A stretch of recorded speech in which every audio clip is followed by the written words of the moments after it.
Magic. Last thing that they did, they got rid of Evan Fournier.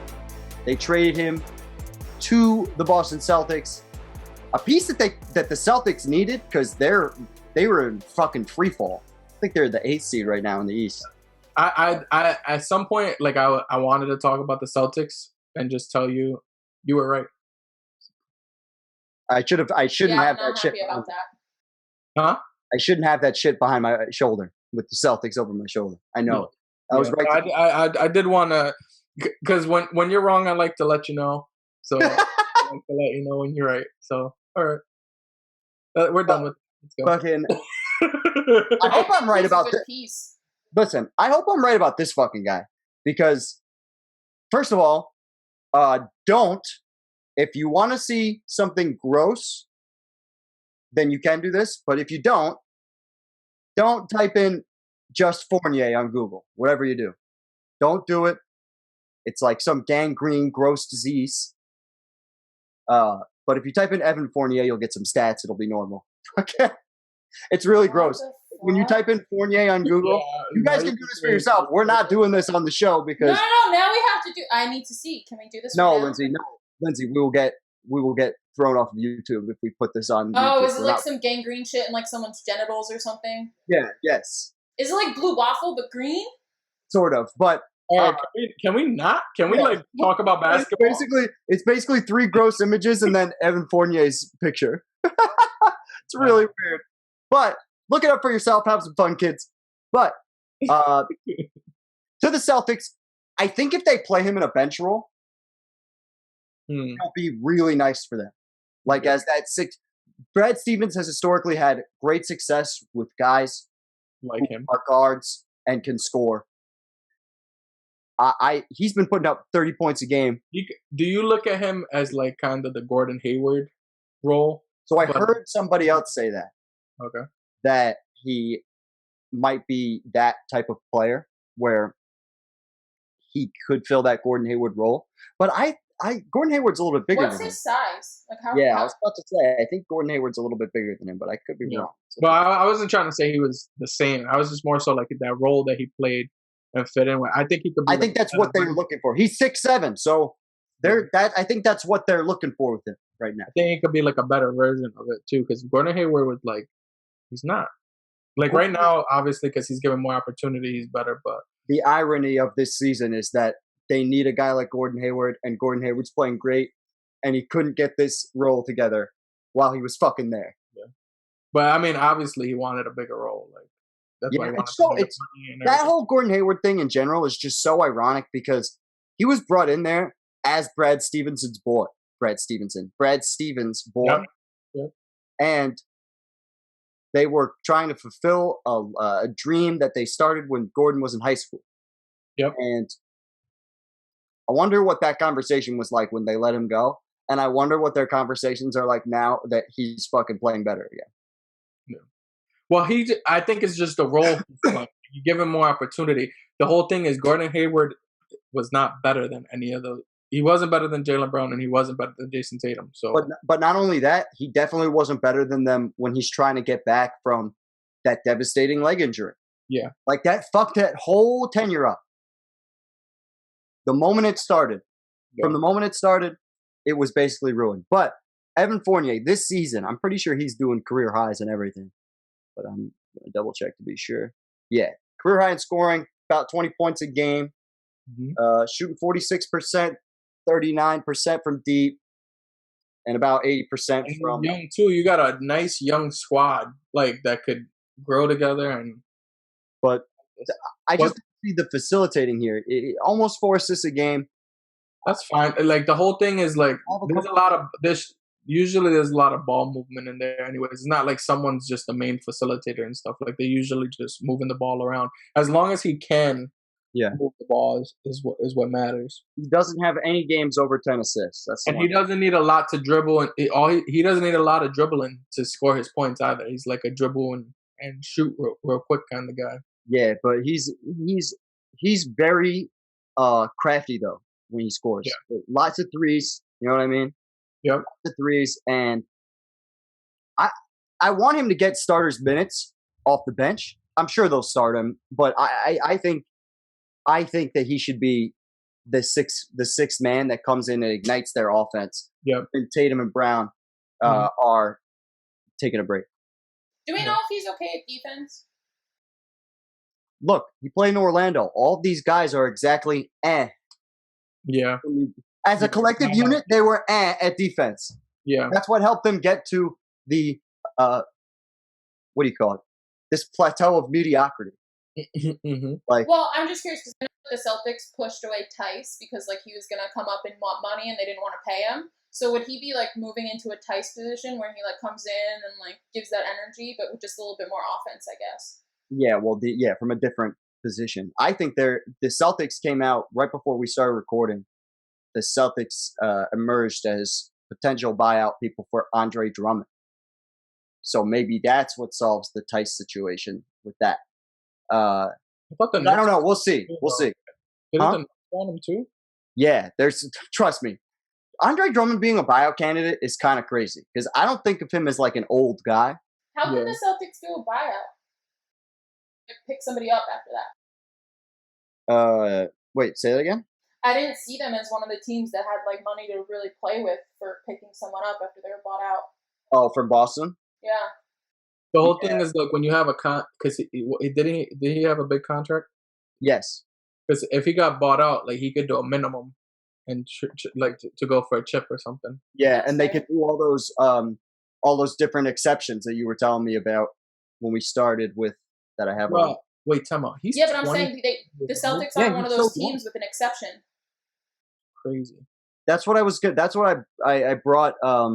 That's why I wanted to get his stat sheet up because he's one of the younger buyout candidates we've seen on the market in a long time. Like usually the buyout guys are in their 30s.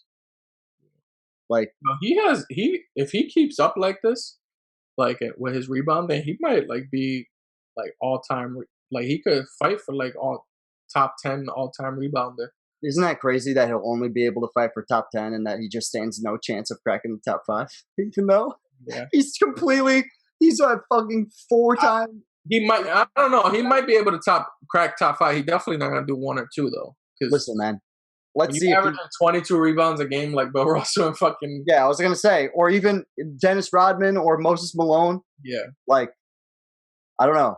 When we're talking about rebounding only, he is the best rebounder in the league right now. I think. Yeah. But I don't know. 17 and 13. These are good numbers. Again, I've brought this up about Andre Drummond before. Yeah. Andre Drummond is a player in the wrong era. And because of that, he needs to go to the perfect basketball situation to make it work. And the Celtics have done a good job with making Tristan Thompson a good utility piece off the bench this year. Yeah. Where maybe Andre Drummond's just a better version of that. But I like that they're trying to not suck. The Celtics? Yeah, they're trying to. Of course, like we had. Well, at least me and Lindsay had them as like a top 4 team in the East this year. The Celtics, yeah, I'm really sad about this. One of the, even when we I think injury and COVID kind of fucked with them a little bit, but also like Kemba's not playing up to standards. Yeah, that's been killing them. Off the injury, he's slow to recover off of that injury. Yeah, because he's getting older now too, right? Yes, for sure. Kemba Walker's 30. 17.9 a game, but only under 40% shooting. Barely, but under 40% shooting. Same thing. That's crazy. Seeing your 2 stars averaging 25, 5 and 5 pretty much, like, or whatever, or 25, superstarish numbers. Yeah. And you being the 8th seed is crazy. Like, that's what I mean. That's when we were talking about Vucevic and Zach LaVine before. I'm wondering whether that duo is going to be enough and whether they're going to result to winning games because having a duo is good, but you got to have ball players around you. Mm-hmm.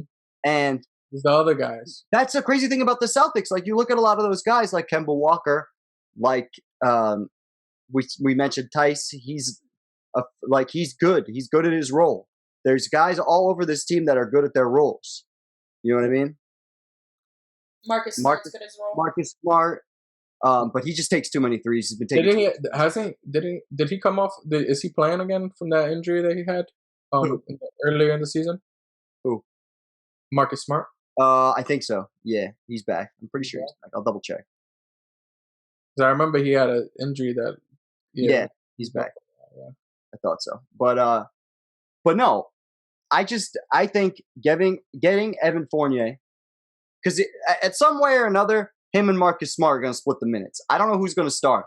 I kind of hope that Smart starts and keeps that defensive role, like I said, and then, but that's another thing. Like Smart might what happens is like if Kemba's kind of diminishing a little bit and Smart starts having to take more shots and shit like that, like that kind of. Like, but if Smart's able to just play his role, and then you got Fournier coming in for the like that, because then he gets to play that Draymond role. Exactly. Like, I don't need Draymond is better when he doesn't need to score and do all this other shit. It's when he has to do the other things, just like Smart. Like, I totally agree with that. Yeah. And it shows in the shooting percentages. Like, Smart should never really be taking 10 threes a game or 10 shots a game. Yeah, he should be he's taking 10 less than that. Like, let's go. My man shooting 7 in the field. That's crazy. Like, this is too much. His career average is 37%. He's not a shooter, but he just thinks he is. If this Mark is smart, he'll stay out the. Oh, okay. What were you doing? That's a Sue Surf line. I was about to say quick battle rapping bars. Yeah. But I think the Celtics, again, I'm looking at Atlanta, right? Yep. At 500 right here. Yep. This is the team that's going to fall out. Yeah. Because they did not get better. Time out. And I don't like to throw shade sometimes, right?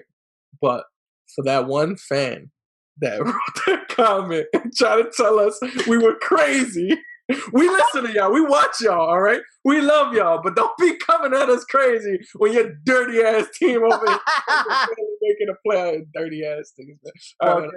I just wanted to let y'all know that we listen to y'all. We love y'all. Yeah. Hey, trust me, when the time comes, we're going to show lots of love to you guys. Did the Hawks improve getting Lou Williams? Six man like Lou Will. I totally don't think so. So that's another trade. So now we can move there, right? Yeah.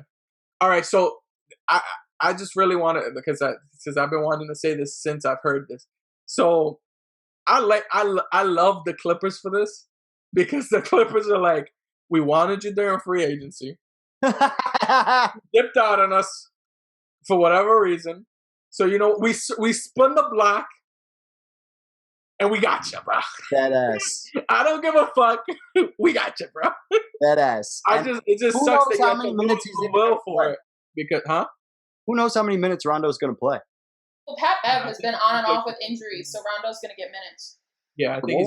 What was Pat Beverly's minutes per game? Oh, it don't matter. Rondo's taking his spot. I'm not even trying to be stupid. I mean, I could definitely see it. You don't think they're going to be guys in the buyout market? You don't think Clippers are looking to make another move? Nah. So the biggest thing. So if we look back to months ago, one of the things Kawhi Leonard wanted was a ball handler. He wanted someone to run the offense, and so he didn't have to be the guy. Yeah. And that's what Rondo is. That's what Rondo's great at, and we know playoff Rondo's a thing. Yeah. So I think he's going to play significant minutes. Not moving forward and in the playoffs. I heard Jackie McMullen make this take about Rondo, and it's completely 100% why you make this trade. You're not making this trade for Rondo so that he, like, maybe part of it is you want him to do really well in the postseason, right? Because you know he's capable of that. But the biggest reason you get Rondo is, above all else, because he'll look at anyone in your locker room and go, "You're not fucking doing your job." Yes, 100%. That they don't have a guy like that in the locker room. Mm-hmm. Somebody needs to go look at Paul George and go, "Listen, motherfucker, no one wants to hear you. No one wants to hear you talk until you win something. Yeah, that's a fact. Shut up and play your role." Yeah, like Kawhi Leonard. No one wants to hear you talk about the triangle. Yeah. Shut up and play your role. Yeah, and another thing is so usually, like, people look at like a Patrick Beverly like that, but the whole thing is Rondo has the credentials. Like, you could say that he backs it up with his play. Yeah. And It matters most. he has the credentials. Like, he's like, I'm a 2-time champion. Like, I was a reason for 2 championships. Like, and it's not like both championships he played a core role in. It's really funny because like he wasn't in his prime in either championship, but he plays the exact same role in both. But he also had a point in his career where he was in his prime and he was leading a team. So it's not like that's why he has the credentials. As we talked about before, and when we were breaking down, if y'all want to go back to that shit, we were talking about how Rondo became a Hall of Famer because of this shit. That's but fucking, I think that if they're gonna get the Rondo from last year, who was making spot up threes and coaching with LeBron and Anthony Davis, in terms of film sessions and like being the third voice in the room, that's what you pay for, and that's I love this worth anything. Yeah. I was really excited that they got Rondo, and I was really excited they got rid of Lou Williams. The only part that kind of shit about Lou Williams all week. Like, I have been. I've been disappointed in Lou Williams. You've been mad, and clearly they felt the same way, you know. But but the whole thing with Lou Will, the whole thing with Lou Will is and I think we mentioned this before. He checked out. I'm like, I promise you, watch for Atlanta. He's gonna play much better. Like, I think he checked out of that team after all of the shit happened last year, and then they went and got rid of Montrez, like, or they not got rid of him, but they didn't pay Montrez, like, and he was looking at it as for what it was. Like, this is becoming Kawhi Leonard and Paul George's team, and he felt like the culture was changing, and I feel like it made him buy out of it. Like, he was like, I don't want to be in this anymore. And it showed. Like, I can almost guarantee that Lou Williams is gonna play dope as fuck. I mean, you could tell he like was out of it even after the whole bubble incident. I don't stand by that. The dude has not been the same since the bubble. Yeah. Chemistry matters. Like, that's the biggest thing. Like, you could, if you don't like the people you playing with, or have played basketball before. Like, if you playing with someone who you don't really fuck with or you don't care about, you don't want to play. Like, that's not like, it's not the same. Like, I don't really want to play with you. I don't want to pass you the ball. I don't want to make this shot for you. I don't want to give you this assist. Like, you know what I mean? Like, it's just like, bro, get me on a different team or some shit. And also, I'll lose this game and then I'll switch my team and I'll whoop your ass. Like, that's how I would look at it. That's probably how he feels. If there is going to be a team where Lou Williams can play better, it's going to be on this team that their system is predicated towards what he does well, which is offense, scoring points, facilitating, running pick and roll, stuff like that. And just like a totally different mindset than what he's coming from. The Clippers, who's like, let's slow everything down, half court, like, and they're more defensive minded. Yeah. But I wonder what didn't work out, like what made it not work out with Atlanta, with Rondo. Because I feel like they wanted him to like mentor. Like, that was I feel like that would have been the reason. A lot of the reports came out and said that he was doing a good job off the court with Trae Young. But I think they needed more on the court production. And I guess you're getting that when you're comparing Rondo to Lou Williams, but you're also, I think Atlanta was also looking at not being on the bubble here. I think they were looking at it like, oh, we've made significant moves. We're a top 4 team in the East. Yeah. Remember, we had talked about that. And they're not, because they don't have enough of a winning culture there. Yeah. And that's another reason why you think to bring in Rondo, right? And you're hoping that if we're a top 4 seed, we can get in the playoffs, then Rondo will fucking turn it on come game time. Yeah. The Clippers desperately need a fucking guy like that. Yes. Because they have a ton of guys outside of Kawhi Leonard that work the opposite way. That when the playoffs come, all of a sudden their game disappears. And I like Rondo and Tyronn Lue together too. Like, I feel like that dynamic is gonna. Sure. I've been liking Ty Lue as the head coach so far too. Perfect. Yeah. I think it worked out perfectly for you guys. Like, getting Ty Lue, he was definitely fit, and I think it worked out for Philly too. Like, getting it all like kind of worked itself out. It would be dope as fuck to see a Philly Clippers. That'd be hilarious. I would love to see that. That would be awesome. But I would think that I would be surprised if that is how it went down. But that would I'd be great. so distraught because I love Joel Embiid, but I'd be like the Clippers. But I love Joel Embiid. Yeah. It's okay. You can I'd be Joel Embiid when he gives you guys 85 points a game against your Clippers. Who's going to guard him? Zoo? Zoo. My guy Zoo? Fuck Zoo. Fuck you, Zoo. Yeah, okay. But that's the main thing about that trade. Last trade we want to talk about. And the last team that we really want to talk about that leveled up is the Miami Heat. Hidden rooms, got to double up, writing my name on a double cup. Girls wouldn't even think of recording me.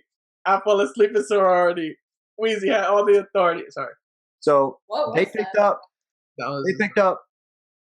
Belicia. I can't pronounce this guy's name. Bjelica. That's definitely not it, I'm sure. But it's like Angelica, but with a B. Yeah, Belichica. I like that. That's better. I like that. Sounds good. Fucking, they picked up him. They got Trevor Ariza with at a previous point, and they got Victor Oladipo from the Houston Rockets. Yeah. So this is basically what they got for James Harden. Yeah. That was something I wanted to comment on because I know this main thing is going to be about Miami because Miami leveled the fuck up, but Houston makes no sense to me though. Like, why wouldn't you? You could have traded for Ben Simmons. I'm pretty sure he was like you could have got Ben Simmons and some picks from Philly, and you would have had still an asset you could work around and do shit with. Instead, you traded pretty much you don't have anything that you got for Harden really, and like imagine Ben Simmons with this boy. What's this dude's name? The one averaging like 22 and 14 for Houston. Oh, Christian Wood. Yeah, like that would have been decent to work around, and then you could have figured something out. I don't know, but like you didn't get anything really, and I just don't understand why Houston did that. Like they got a couple of draft picks. Yeah, I feel like you would have got draft picks too with Philly with a proven talent. Like you got a guy who like could be a defensive player of the year candidate, and like you could have got a guy that would been and we've seen Ben Simmons on his own could get you 40, 15. We've seen that shit. Like, yeah, I don't know. Like, that's just stupid to me. What's going to happen to John Wall's career because Houston's being so weird? Oh, I'm not worried about that. Actually, this is the exact season that John Wall needed, in my opinion. I don't think he should be worried too much about winning games as much as he should be worried about getting back to good health. Fair enough. And like next year, you can worry about that type of shit. So I'm not actually worried about John Wall at all. I think his career will ultimately be okay. But okay, I was just gonna say I think John Wall's career is irrelevant now. Like I think he unfortunately so much nicer about it. Yeah, you're definitely I think he shout out to my friend Kevin who texted me about this and he just told me he was like, yo, I can't believe I told you because at the time John Wall was in college coming into the NBA and he was trying to tell me like John Wall was gonna be better than Kobe Bryant. And I thought John Wall was he was saying John Wall was better than Kobe Bryant, and this was like in 2012. Like I was like, So we had arguments a lot when we were kids. Like stung my eyeballs. Yeah, and he apologized to me for it because of that. So that makes a lot of sense. Yeah. And I was like, oh, that's okay. I forget about those things. But they're able to keep the white guy shooters in Hero and Robinson. They keep Dragic, they keep Bam, and they keep Jimmy, and they still manage to get kind of like a Jimmy Butler light, in my opinion, in Oladipo. Like, he can do a poor man's impression of what Jimmy Butler's been doing this season. Because Jimmy Butler, in my opinion, leveled up this year. He has been playing phenomenal since he's come back. That's what we asked him for, remember? Like, we wanted to see a Jimmy that... So I like it. Like he but you when you say Oladipo could be like what do you mean, like defensively? Because I don't see Oladipo as a defensive guy. Whoa, really? He help like also with that as an organization. He's a really good defensive player. I guess maybe I underrate him then. He's excellent. He's known for first of all, he's known for stealing the ball. That's his big thing on defense. Is he's a ball thief. Okay. And he's been like that since Indiana. As I remember, he used to in college. I think he has like a ridiculous steals per game. I guess college stats. So I remember looking when I was doing this. Yeah, he had 78 steals his senior year, 36 and 70. You math, you're better at math. What is that per game? 2.1 or something like that. 2.1, yeah. And I was like, because I don't care about college players. Yeah. But my friend who was from Indiana or went to Indiana, was trying to talk him up to me, and I was like, 2 steals a game is pretty good. He could probably turn that into something decent in the NBA, maybe. Like, but what we call it? He came out. I looked at him as like a lockdown defender earlier. Oh, like, I'm not saying he's lockdown, but he's serviceable as a defender, and he's good. Yeah, I'm not mad at that. Yeah. But I don't know whether he's going to start or play off the bench or not. That to me is interesting. Yeah, I'm not. Because you're going to tell the white guy shooters that they're going to be both fine. Like Tyler Hero and Robinson can play, and I think they should get more minutes. But I don't think they're better than Oladipo. What about Goran Dragic? He's a bench guy right now. Dragic has been on the bench because Hero's been playing and starting. Yeah, I guess my point is, where does Oladipo? What do you see Oladipo doing for Miami? What do you guys see it as? I like him as a guy that could get his own bucket. I like that for sure. He's another, because that's what I was when you said that he's a Jimmy Butler type. I saw him more like that than a defender, but I can see what you mean, like how he fits in defensively. And the Heat, obviously, played great defense anyway. So like culture, he's gonna be able to he's gonna be able to like play passing lanes and stuff like that a little more for sure. So I like that. I think he's a guy that you can trust at the end of games to get you your shot. I think I solved their problem a little bit. So if you look, Kelly Olynyk was a main starter for the Heat, and he's no longer on the Heat, so Oladipo can take a lot of his starting stuff. Oh yeah, Kelly Olynyk's on the Heat? No, he's not anymore. Yeah, where did he go? I forget because he's in one of those weird doesn't really matter trades. You mentioned that. I think he. Oh no, he was part of the Heat trade. Sorry. So he went to the Rockets with Avery Bradley. Really? Mhm. I thought you mentioned he went out. I didn't catch that one in the beginning. But you're right. That's where the minutes are going to go. But Avery Bradley is gone? Yeah, Avery Bradley's gone. Damn, that's a horrible fucking year for this motherfucker. Like, yeah, right? Stupid. Like, that's how Doesn't he get to win the championship? Did he get a ring? I'm sure he got a ring. Yeah, he was on the team. So. But doesn't get to experience any of that. Yeah, that sucks. That's true. Yeah. But he's going to take some of those minutes. But I don't imagine Oladipo's going to play more than 20 minutes. I really like this Heat team, to be honest. I think they can make some noise. Like a lot. They needed to do this because of what's going on in Brooklyn. Because they needed more star power. But it's not even only that. The part that's going to be a fun matchup. You want to know why? Because they could guard them. Yeah, I agree with you. This is one of those things that you look at and you're like, I don't think they can offensively put up with Brooklyn, but defensively, I think they could put up enough points to beat Brooklyn in games because their defense could hold them down enough. Like, give me a projective series. Like, would you say Brooklyn in 6 or 7? Yeah, it would definitely. I don't see it if it goes less than 6. I'd be surprised. Yeah, I think that's a 6-game series at minimum. Again, I'd argue 7. Like, I think it's a 7-game series, and I feel like it's gonna be like a tough out, like a super tough out. And I won't be mad. I wouldn't be confused if Miami won. Like, I think that's they have that type of ability. I love what Bam Adebayo's doing this year, and if he can level up, like if we can get like a playoff bump from Adebayo, kind of like how he had last year, where he was he basically hit this point. Remember, we had said this last year. We were talking about if he can continue to do this to the regular season, maybe he, you know what I mean? And now we're at that point. If he can level up, because he's going to have to deal with Embiid, for sure, if he wants to make the finals. Like, and most of these teams that aren't the fucking 76ers don't have a dominant center to handle a guy like Bam. So I think he's going to be the key to some of that stuff. But they have significant. How big is Bam? 6'9". Fucking, I was wrong. Yeah, that's what I thought. He's a bit smaller. Yeah, I remember when he's a true center because of his length. Yeah, because I remember when he was guarding LeBron, and I was like, I always thought that he was like just as big as him, and I was like, LeBron looks huge compared to him.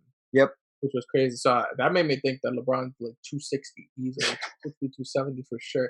But no, if Oladipo can get you anywhere close to what Jimmy's doing while Jimmy's on the bench, and that's what I was gonna say. I think in the playoffs, I think you get that Jimmy fact because obviously Jimmy was averaging like 25 in the playoffs, something like that. He was doing he was putting up his numbers, but I feel like you got a for sure 20 if you need it from Oladipo. Like I think one of those guys that he's gonna give you, he could give you 20 easily. Yeah. So and you don't gotta like. My question was, what option is he for you? You asked me that earlier with offensively. Yeah. Oh, he'd be my second option. Okay. So I like Jimmy. Jimmy ahead. Yeah. Because to me, Jimmy has hit big shots and big moments in his career, and he's like showed that he could be that clutch guy. Right. And, he's been in those big situations, and we saw like he granted he had to do it. He had to, but like he was putting up LeBron like stats last year in the finals. Like he had it literally like just Jesus went into his fucking veins and said, "I got your back, bro." And he since that point, his game has been different. Yeah, I've never seen. I never thought he would be able to put up a game like that. That's like a historically great game. Like that's one. Like if that was game, like let's say if that was a game 7 and he put that up, that would be Magic Johnson. Like that was like what Magic did in that game 6. Yeah. Like he just couldn't do it for fucking, like he couldn't do it for a 3-4 game span. Yeah. But he put up that one. So. But that's what he's like. He came back from injury, and just started reeling off triple doubles. It was ridiculous. 20-point triple doubles. With ease, with absolute ease. And Oladipo, even in Houston, wasn't playing back-to-backs for them. So that's why I don't know whether he's going to come off the bench or start. I imagine he'll probably start. But if they looked at it and they were like, listen, this guy's relatively injury-prone. He needs to come back. Even though he's still getting you 20 points a game. Like, I think he would just – I like some of these trade pieces as – ways to shore up a bench, but maybe that's just the way I'm thinking about it and not the way. So would you have like as your backcourt bench would be like him and Dragic? Yeah, that'd be dope. And then I think you keep, and then you either have Hero or Robinson be the 3 guard set with that off the bench, and then you start with. I love Kendrick Nunn. He only starts when there's injuries though, but when he gets minutes, Kendrick Nunn, he puts in work. He's really good. I love him. Honestly, I can't see Oladipo not being a starter, but that's what I'm not disagreeing with that. I don't know if I can see it either. But I do think one thing that we're kind of, well, at least for me, what I was kind of like not taking into consideration when looking at this and like earlier is how much players probably were taking like trying to pace themselves. I think players are just smarter now because like. If you look at it, like even Jimmy Butler, like he wasn't not looking like we were questioning him in the beginning of the season. Yeah, well, he got hurt. Yeah, and he got hurt, but he was also like not really putting up. True. Like I remember specifically saying like I thought Jimmy Butler was going to level up, and he didn't. Like I remember saying that. So, but it might be because they're looking at it as we're playing a lot of back-to-backs. We're playing, like a shortened season, a tightened season. So I'm not gonna go as crazy, and then once we get closer, we'll start ramping it up. Yeah. So that's your theory. in the playoffs we're going to see a whole bunch of players just like bump like crazy because they're holding back? I do think that a lot of these players are pacing themselves. I think players are smarter now, and because I think we're so, and especially me for sure, like my mind is so stuck on like players go off, like players play hard every single game because that's how, like I grew up watching basketball, like that's how they were. But I think these people are smarter, like they're like a lot of these stars are just smarter now, and they know like we don't have to. Do you want my opinion? Yep. The way this season is laid out, the way everyone has to play each other back to back, if you notice, the first game of the back-to-backs are more often than not fucking back and forth shootouts, track meets, like high-scoring affairs. That second game, more often than not, especially if it's a back-to-back, way lower scoring, way less shooting percentages. And it's because, much like what happens in the postseason, you start to get a feel for your opponent. Yeah. And when you have to play them and you can game plan for them, it makes the games a little bit tougher, especially on that second go around. You know what I mean? So that's what I think that you're getting these, because there are certain guys in the league, like a Jimmy Butler, like a guy like Jokic, who has been playing outside of his mind statistically all year. Yeah. Westbrook, who can never turn it off. Yeah. Like he had a bad start to the year, but Joker had to do that for a little bit. Like I remember, like they were having a tough time. Yeah, they were. But that's kind of my point. Is like James Harden is another great example. Those guys in Brooklyn are leading the league in minutes. Mm-hmm. So when you look at it from that perspective, I'm not totally sure that it's necessarily that these guys are pulling it off the gas pedal. I think the teams are more prepared because they are forced to be. Okay. Like they're like even a dumbass, if you work in a basketball staff, knows. Oh, we did this. It didn't work last night. Let's try this tonight. Yeah, fucking. I can see that. It doesn't take rocket scientists to do that. When I was betting on it earlier in the season, like when they played back to back, I didn't touch those bets. Yeah, so, like you don't really know that you can't just gauge it off of what just happened. That makes sense. Yeah, makes a lot of sense. But any other big trade? Oh, we got to do buyouts. Yeah, the buyouts. Yeah. So let's talk about the buyouts quick. Lindsay, you got the buyout information, right? Yes, I do. Yeah. Do you want to talk what teams are listed as have money, or do you just want to talk about what players are potentially going? Yeah, give me the players and where they're potentially going. Yeah, I don't have like where they're potentially going. I just have players that are potentially being bought out, and then I have teams that have the money to pick them up. Okay. All right. So people that have been.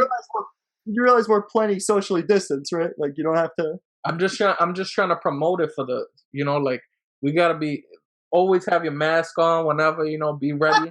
No matter what. But put your fingers right on the mask. That's really good to show people. I'm at home, doofus. Like I'm alright. But you're like, we gotta show people, and I'm gonna show them me touching my mask. But go ahead, talk to me about the buyouts. Okay, so players that are potentially going to be bought out: Andre Drummond, who we mentioned, LaMarcus Aldridge, Otto Porter Jr., Hassan Whiteside, Darius Miller, James Ennis, Rodney Hood, James Johnson, Kelly Olynyk, Avery Bradley, Mo Harkless, Austin Rivers, G Dang, and Jeff Teague, because I can't say G Dang's first name. Or G Dang. James Johnson got sent to New Orleans for JJ Redick, and I think one more piece. That's to Dallas, right? JJ went back to Dallas. And a lot of people are saying that he's going to be the Seth Curry replacement. My question for you guys is, does JJ have enough in the tank? I don't think he does anymore. To do that?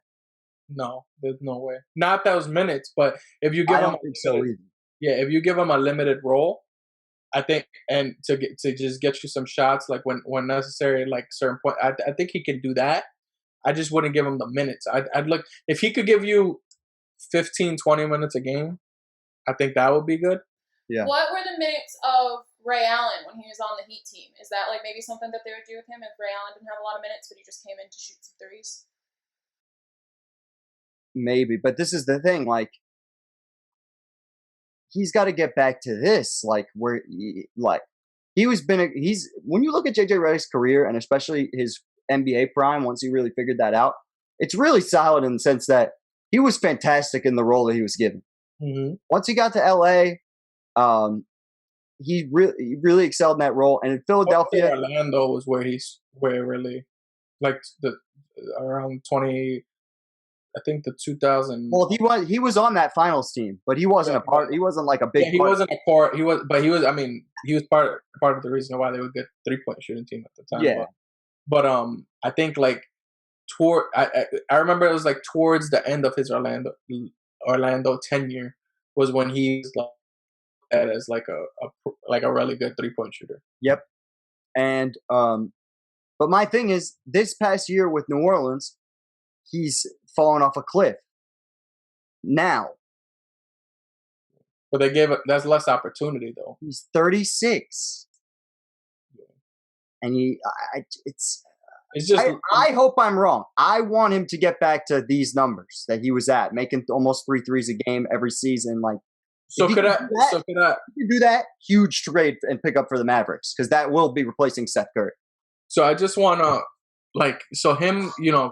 him playing less minutes he was playing less minutes this year versus last year.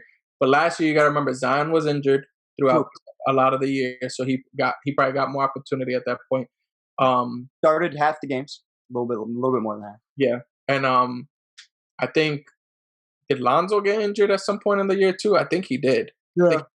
So like things like that happen, but now you got those core young guys. So I think he's looked at as more of a supposed to be a mentor and stuff like that. And he's mentioned that, like, I think even on his podcast. Yep.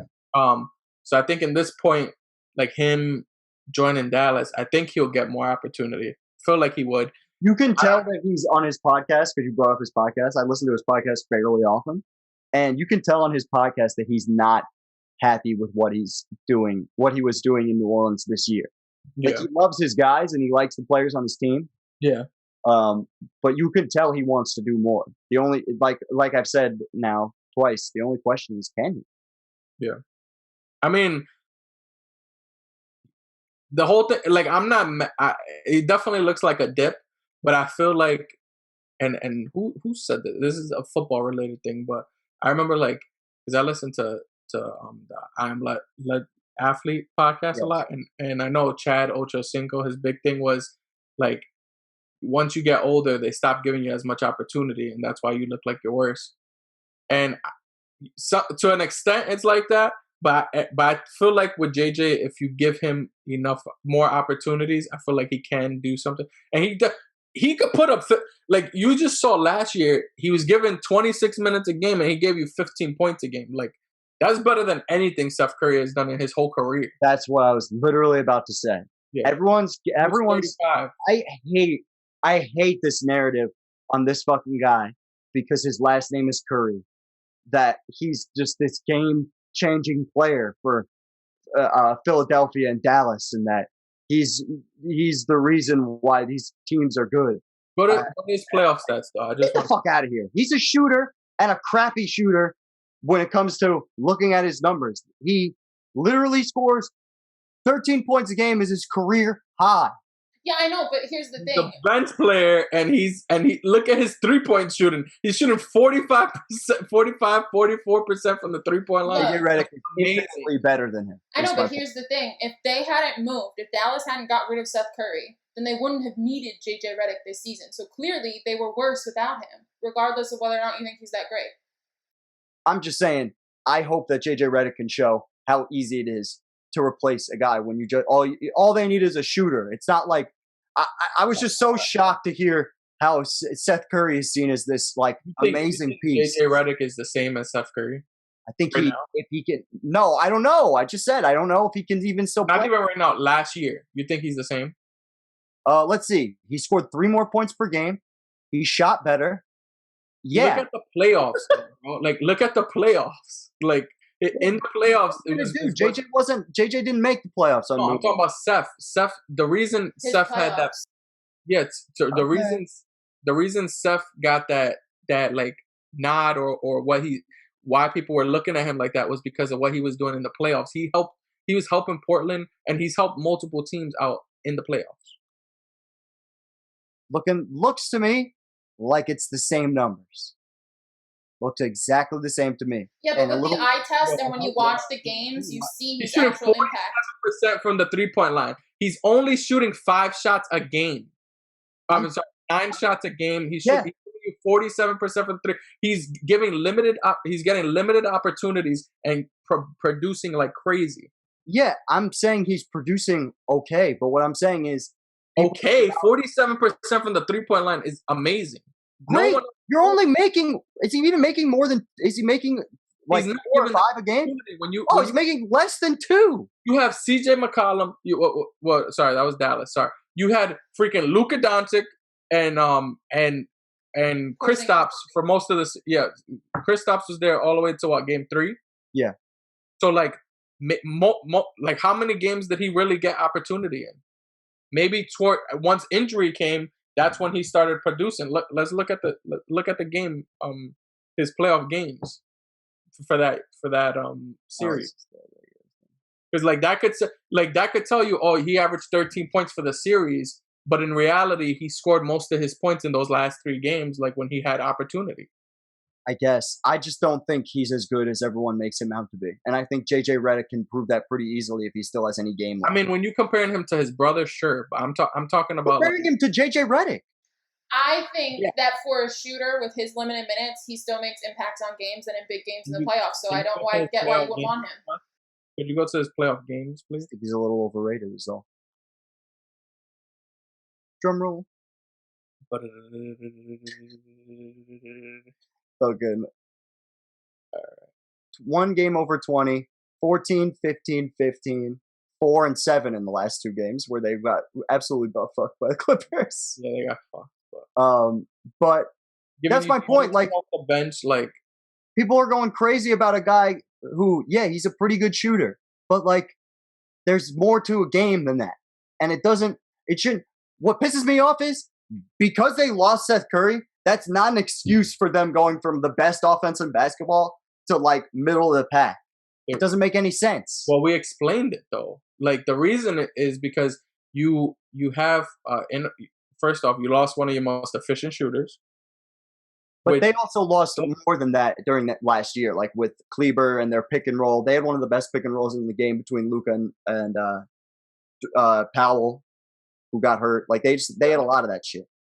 But I think their inefficiency, like Luka shoots horrible from the 3-point line. Like he's not really 35%.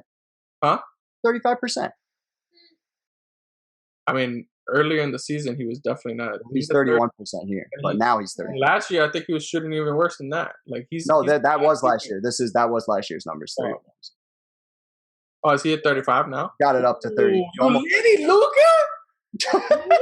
But that's all I'm saying. My whole point in bringing that up is if that I'm assuming that's the idea behind JJ Redick is to replace that Curry stuff, and if he's got any game left in him, then the Mavericks offense should go back like this.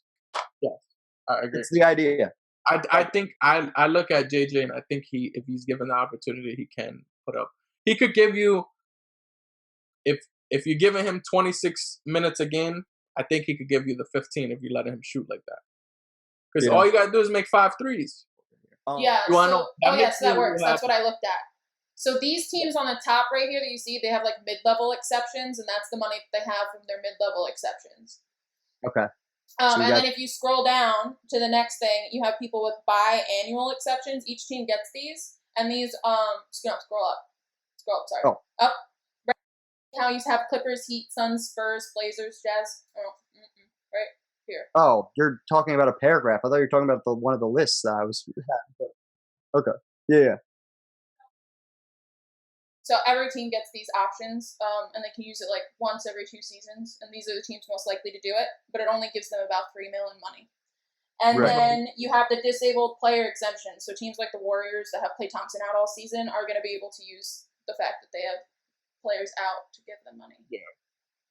And Brooklyn, that's how Brooklyn still has money. Because I was like, how the fuck do they still have money? Yeah.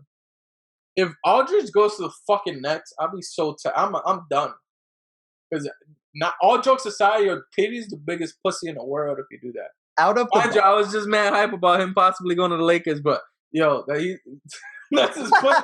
Nets is getting everybody. Like, what's up? Hold on. Out of the buyout people, who would you like to see join the team that's behind you? So, can we get so we got Drummond, Aldridge, Porter Jr., Whiteside, Darius Miller, James Ennis, Rodney Hood, James Johnson, Kelly Olynyk, Avery Bradley, Mo Harkless, Austin Rivers, Deng, and Jeff Teague. Honestly, I'd probably rather like a big man. I most likely would like to go with Aldridge only because I think he could also space the floor. Like with the shooting and stuff, he could give you the rebound if you need it. Yeah. And I think he'll be like a good if LeBron comes back like pretty healthy, and let's say Anthony Davis, just to be more cautious, you give him more time. Aldridge could be a nice little replacement. Not obviously he's not going to be Anthony Davis, but he'll be a nice replacement for a little bit, and then like he can move into that thirdish role once Anthony Davis comes in. So that's probably why I'd want him. Andre Drummond's another guy, but I just feel like he's going to clog the paint, and I don't feel like he's going to give us enough when it comes to playoff times. I think Aldridge will be able to help us out more in the playoffs. If I were you, I'd rather have fucking Drummond. I just would. Yeah. I love the idea of LeBron being with that kind of guy. Like, LeBron will get the most out of Andre Drummond, in my opinion. Well, yeah, I think LeBron's going to make the most out of any player he gets, but I feel like Aldridge would fit in more to what they get. Because you're going to have AD and LeBron kind of attacking the paint sometimes and shit, and Drummond's just going to be in the way, I feel like. Like, I feel like it's easier for Aldridge to not be in the way, pretty much. Let's see. LaMarcus Aldridge, the last few years. He only played 21 games this year. He's getting very old. He's 35, right? Yeah. Last year, he was giving you 18, 7.5 rebounds, with a block and a half a game, shooting about 50%. Yeah. Right? And he's giving you 33 minutes. Now, he's got his minutes cut big time, right? Coming off a little bit of an injury, a little bit older. 14 points a game, 46%. You can see the numbers start to go down. Usually when they're older, they don't go up. You know what? Now that you say that, I kind of agree with you. Let's go with Drummond. That's the thing. That's the thing, though, Dario. This is kind of my point about Andre Drummond and why the Andre Drummond thing is like, I can't stop thinking about it. Like I said before, Aldridge, 35. A lot of guys on that list are in their 30s. Blake Griffin, who was bought out, he's in his 30s. Like, to have a guy who's 27, 28 in the prime of his career, and you can get him for pennies on the dollar for a season, and he's not DeMarcus Cousins, where he's coming off a fucking Achilles injury. Yeah. Sick. Sign me up. How old is Hassan Whiteside? That's a good question. I think he's a little older, but he should be 30. I think he's 30. Hassan? I thought he was like 20. I'll check. Could be wrong. I just feel like he played. Yeah, he's played 2 years. Yeah, he's been there since 2011. Damn, I feel like he was so young for whatever reason. Because we're getting fucking old, my friend. But that older than me. I thought he was younger than me. I'm over here being a whole dickhead. Andre, that's why like whoever gets Andre Drummond is going to be significantly better, and I kind of hope it's your Lakers. I want LeBron to have a reason to come back this season.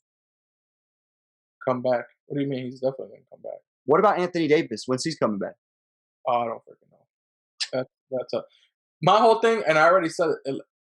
Don't come back until there's like 5 games left. I'm okay with that. Like, as long as LeBron's healthy and Anthony Davis comes back healthy-ish or healthy, just if Anthony Davis is healthy by playoff time, we're contenders. That's all that matters. I agree. Because LeBron James is going to figure it out. Do you care what seed you are for the Lakers? As long as people are healthy going into playoffs, do you care what seed you are if you're the Lakers? As long as you get people healthy by the playoffs. Absolutely not. I don't give a fuck. If I have a healthy LeBron James and he's literally, if he's just healthy and how he should be, I'm totally fine. Like, that's the one thing. This is the first time I've ever had that luxury. Well, second time, because last year I got to watch him in the playoffs. This is the second time I've ever got this luxury to be like, it's LeBron James versus the field, and I'm fine with it because because I got the best. Like, I was able to do this with Kobe back in the day, and now I get to do it with LeBron, and I'm okay with it. I am very interested to see how we look going down the stretch. We'll probably do 1 or 2 more check-ins on the season before playoff time. Yeah. But this has been the trade deadline bonanza. I am Russell Broderick. That way is Dario Albuquerque. Off camera, Fairy Podmire Lindsay Lehman. Deuces. And we are saying Peace. We just lost like 12 subs.